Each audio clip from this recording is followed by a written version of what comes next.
Hello! In this video I will show you how to install Microsoft Edge browser on Motorola 2025.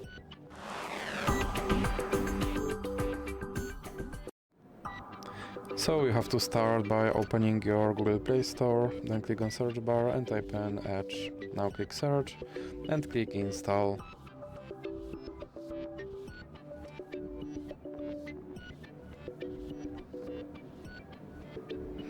And then click open. And here you can set this browser as your default browser, or you can click not now, and you have to confirm your data and privacy settings. And as you can see, my Microsoft Edge browser is now installed and is ready to use. So that's it for this video. If you liked it, please remember to leave like and subscribe.